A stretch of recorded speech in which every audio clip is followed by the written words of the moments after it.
Since the end of World War II, a particular set of values and institutions shaped much of the world order. Open and growing trade, liberal democratic governance. It was a consensus, at least in the West, anchored by the United States. But here we are on the eve of the inauguration of a protectionist, populist U.S. president at a time when Britain promises a clean break from the European Union and nationalist politicians are on the rise across Europe. Have the citizens of these liberal democracies decided that liberalism has run its course?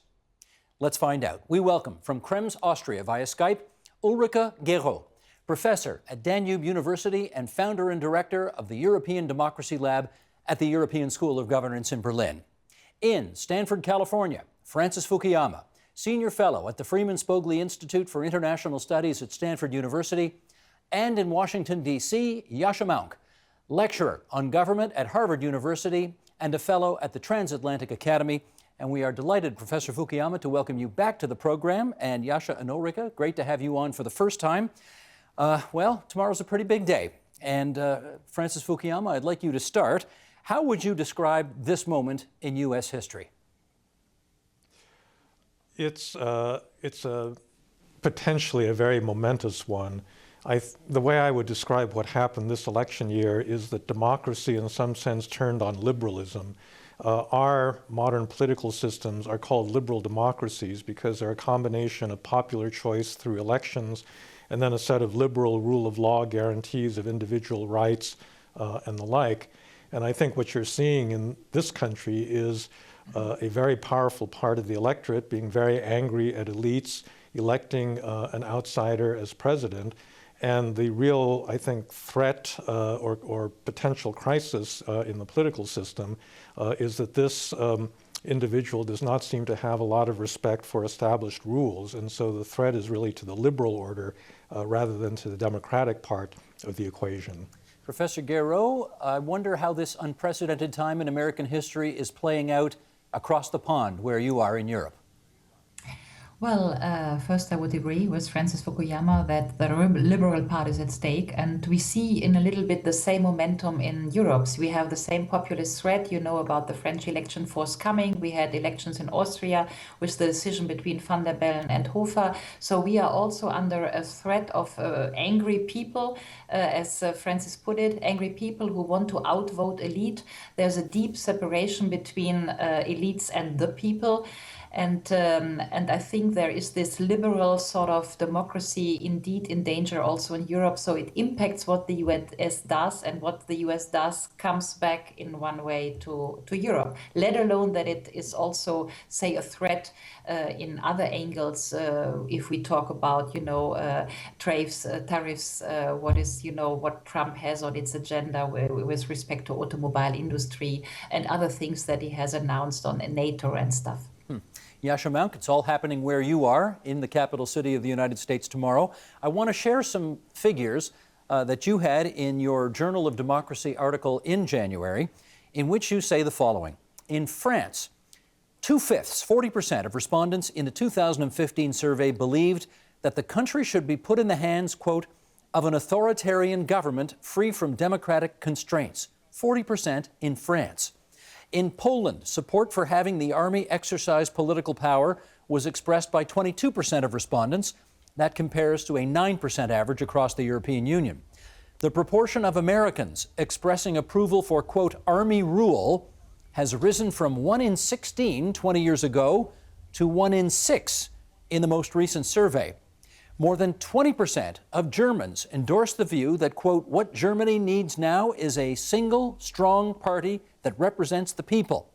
And one more, in the United States, 46% of respondents in an October 2016 survey reported that they either never had or had lost faith in U.S. democracy. Yascha Mounk, how concerned are you to read those numbers? Very concerned. Political scientists for a long time have assumed that what we call democratic consolidation is a one-way street. But there's lots of democracies that fail because they're in relatively poor countries, or democracy hasn't quite taken hold there yet. But that once you've had, a couple of peaceful turnovers of government for free and fair elections, once you live in a pretty affluent society, Once democracy has taken hold there, it really is safe. You don't have to worry about it. And I think that these figures that you are reading out, and the larger development we see around the world, the rise of anti-system parties with populists and other candidates who are willing to really challenge the very basic democratic norms we need for the system to work, implies that this was the wrong assumption, that actually we're now in the middle of a process of democratic deconsolidation, in which even in countries like the United States, like Canada, like France, like Germany, we are seeing democracy imperiled in a way that I did not anticipate would happen in my lifetime. Francis Fukuyama, here comes a quote that you had in your Project Syndicate article of January 12th this year, coming back at you. The belief in the corruptibility of all institutions leads to a dead end of universal distrust. American democracy, all democracy, will not survive a lack of belief in the possibility of impartial institutions. Instead, partisan political combat will come to pervade every aspect of life. Now, I notice in that excerpt a lot of future tense, and I wonder if that ought not to be in the present tense. Are we there already? There's certainly a lot of things to worry about. Donald Trump saying that the election was rigged in anticipation of possibly losing it, his denigration of a lot of basic American political institutions, the Federal Reserve, the Bureau of Labor Statistics, and most recently the entire intelligence community. He's made this charge that they're rigged in the sense that they're politicized, that they're actually acting on behalf of Hillary Clinton or his opponents. In fact, most of these institutions are permanent, part of the permanent U.S. government that's going to serve any administration. And this idea that they have been corrupted, so the idea, it's not a ridiculous idea. I mean, there's too much money in American politics. I think people on both the right and the left, Bernie Sanders would agree with that. I agree with that. But the idea that every single institution that stands against, the president-elect of the United States is somehow only there because of corrupt influence and actual bribery, I think is an extremely corrosive idea. And yet he's managed to convince a great chunk of Americans that that's the case. You think to a most unconstructive end, I presume. I'm on a conservative mailing list. I got this incredible message a couple of weeks ago when the whole Russian connection to Trump became a front page story that said basically we ought to be grateful to Russia for revealing Hillary Clinton's crimes. And that, I think, is a sign of the partisanship. I mean, that's really what's driving this, that people are more loyal to their party than they are, in a certain sense, to the national interest of the United States. And that's not a good situation to be in from the standpoint of a successful democracy. Professor Guéraud, let me raise a most sensitive issue with you, but since Donald Trump has put this issue on so many people's radar screens, I'm just going to ask the question very bluntly. What role in our current predicament do you believe that high Muslim immigration rates play, particularly Muslims who do not want to assimilate easily into Western European, for example, culture, and in fact are changing the cultural landscape of the countries they're coming to? How significant a factor is all of that in what's transpiring around the world today? Well, I think there's no doubt that the refugee crisis is a huge crisis for Europe.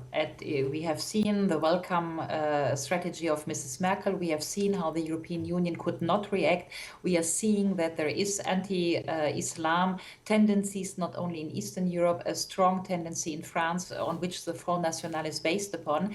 And so there is a deep problem about migration, about religion, and about Islam in Western societies. So that's for sure.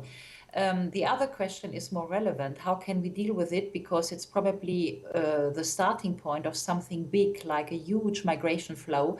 If we count on UN figures, which say that there's roughly 10 million people on packed suitcases at the northern end of Africa, then what we have seen in terms of the refugee crisis in the last year is certainly more the beginning than an end of something. So which global solution can we find is the big question. And for the moment, it's unsolved. But to deny that there is a certain co-responsibility of Western political action over the past years, I think this is also fair to say that in a way we produce the mess which is happening in Northern Africa and in the Mediterranean area.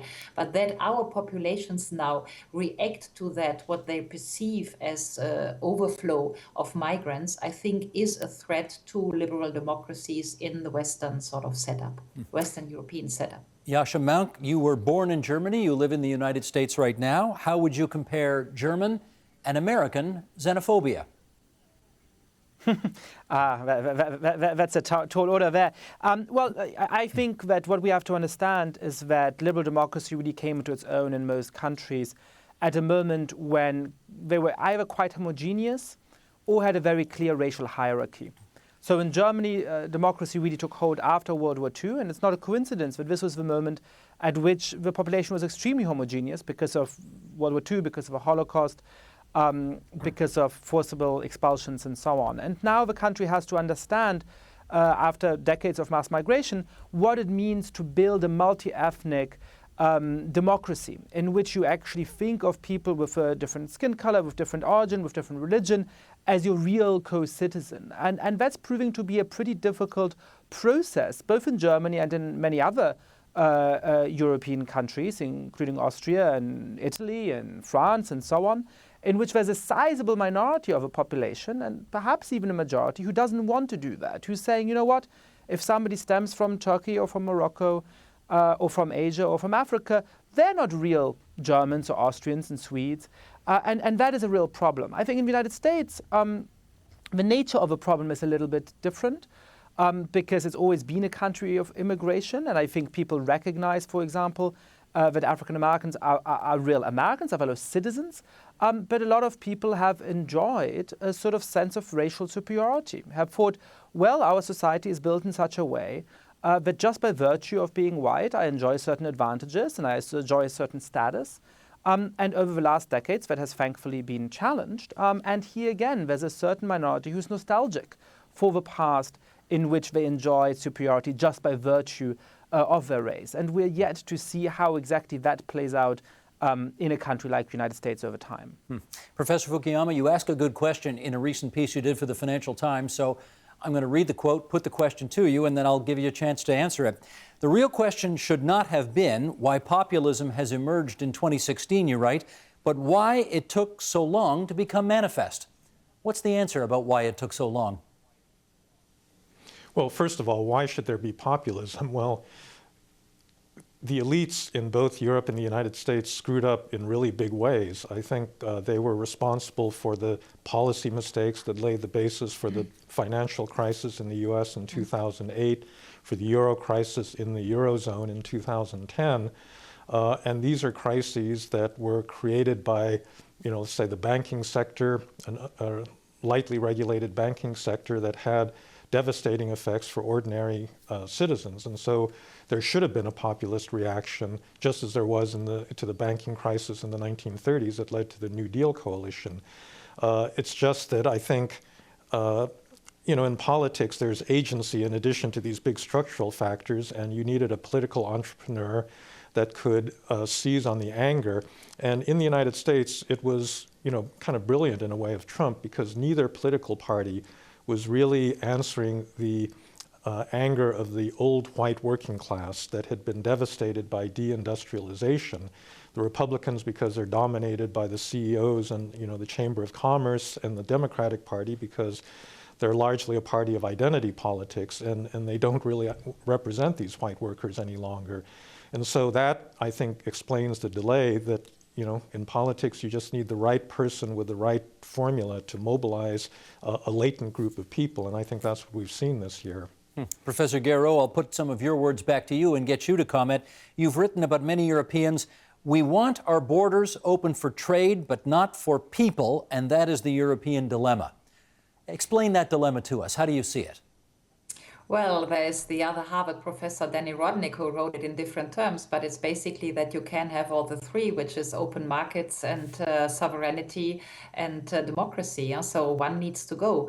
And I think the problem is indeed that we have a structure of a common currency. We want to have open borders for trade, but we do not want to have people migrating. And there's a real problem about the connex here. And I totally agree that we need to think that open border problem that we have in Europe with what Francis Fukuyama just said. Before the problem of refugees, where we're now reacting to open borders and that creates the populist resentment, we had that austerity policy. So basically the Euro governance was perfectly flawed, and because it was flawed, created that social mess that we had, and only because the social mess and the neglection of, deindustrialization, the loss of the white old man legacy people, and all these created the resentment, why we are now reacting that much on the refugee crisis. So I think it's a little bit wrong to only look at the refugee crisis as if that was falling from heaven, but it has been building up on previous crises, especially the austerity crisis. And there the reaction was, yes, we need the currency union, yes, we need the currency governance, the euro and the single market, but not people. We do not want them to cross borders. Yeah. And let me follow up with this, because I'm not sure you agree with her, but Theresa May, the new British Prime Minister, did say, if you are a citizen of the world, you are a citizen of nowhere. Does she have a point at all in that? No, she does not, because the UK is, as the US, one of the most liberal countries, which is now backpedaling to an economic future that we do not want to see. And the same is for Trump. I mean, where will this lead to, this protectionism? And you would never thought that it's the US and the UK who precisely go down that route of non-liberal policy. So that is to complain. But the other thing that we are in the moment of Davos Forum, we all know that the world is growing together.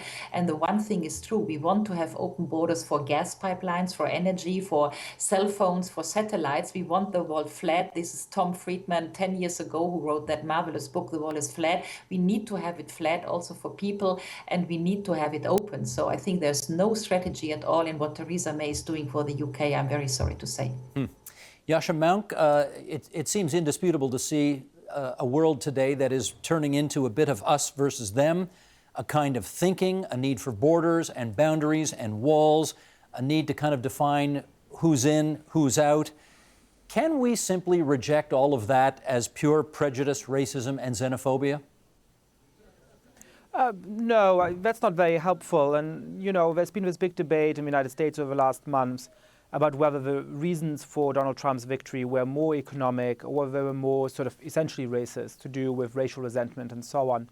And that's sort of a strange debate, because the world is not monocausal. It's not that just one thing explains an outcome. It's always or often a number of things. In this particular case, economic anxiety and racial resentment aren't just complementary. They actually reinforce each other. There's a lot of studies in social psychology and so on that show that when people are more economically anxious, they become a lot less tolerant. So these two things go together. The Brexit campaign was won in part on the slogan of taking back control.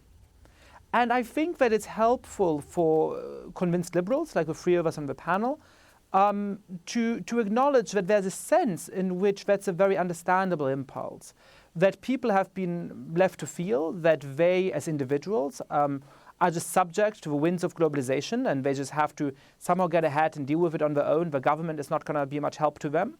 And politicians have also often told them that nation states can't really do much in order to have control over what the future of their countries looks like. And I think now it's a matter not of giving in to Theresa May's rhetoric and the Brexiteers' message about what it looks like to take back control, which is to incite resentment and bang on about immigration as though that would solve everything.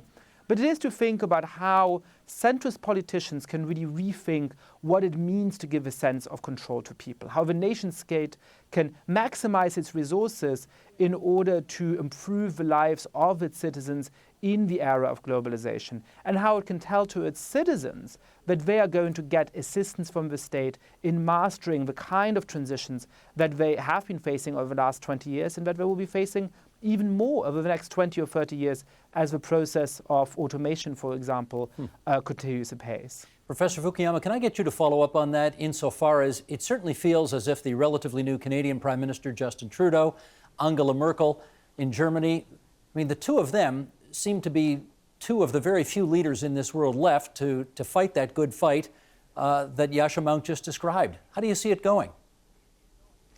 Well, so just to get back to the theoretical question, I don't think that there's any reason why it is incompatible with the standards of liberal democracy to say that a sovereign people has a right to determine what level of immigration it should have and what the rules for citizenship should be.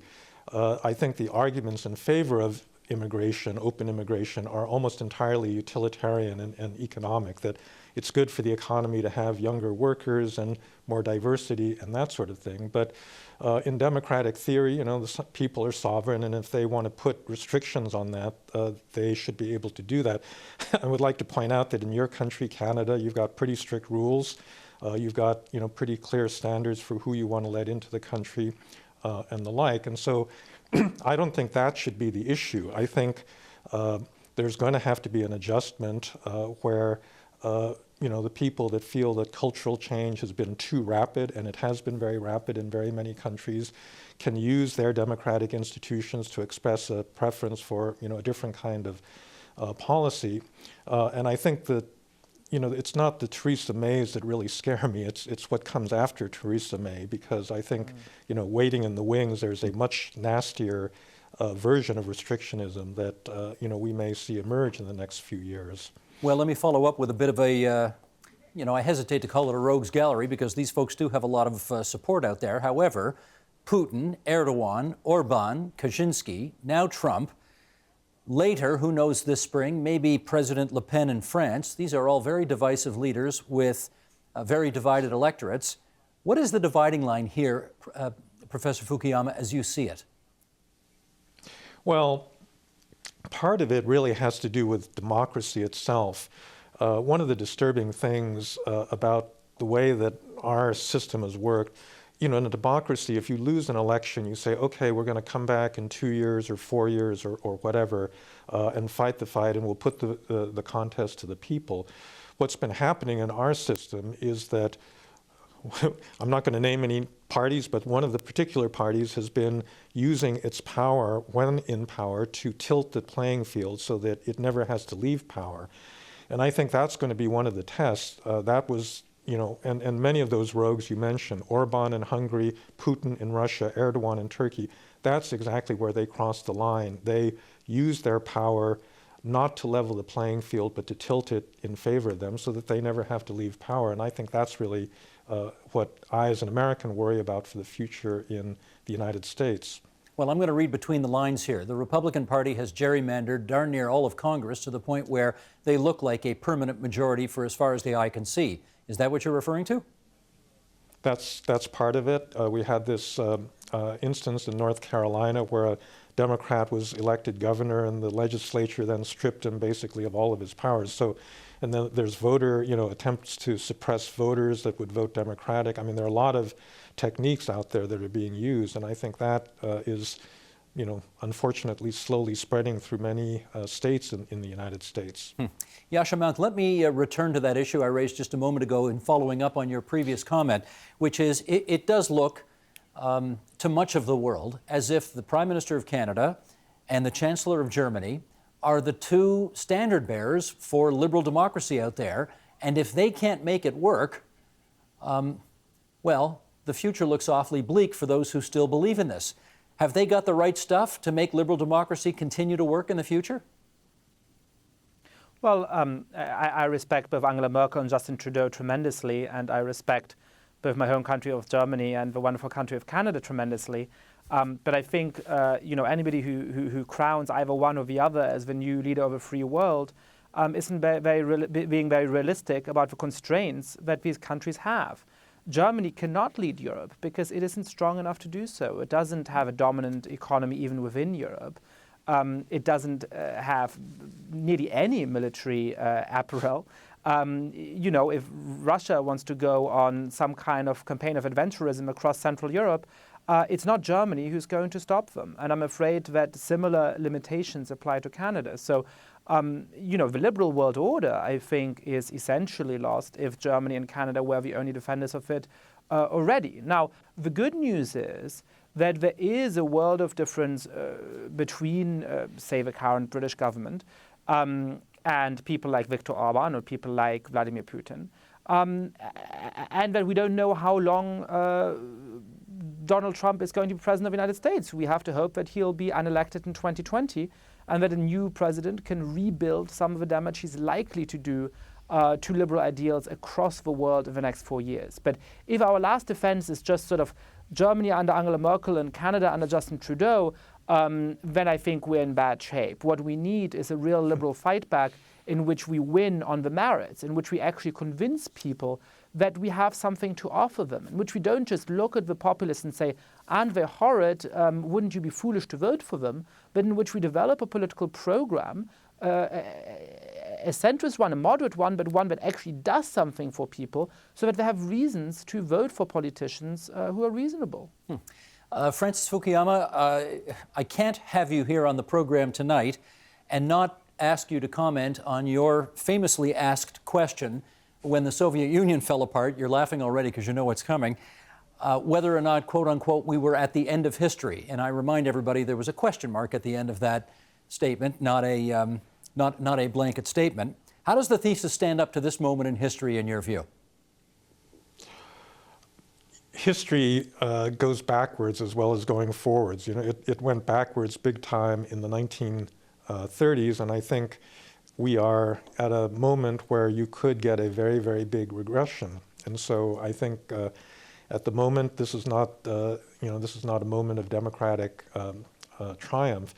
And the real test of the resiliency of the system is whether it can adjust and whether it can deal with the kind of economic dislocations and identity issues thrown up by globalization and make that system work. And we'll just have to see.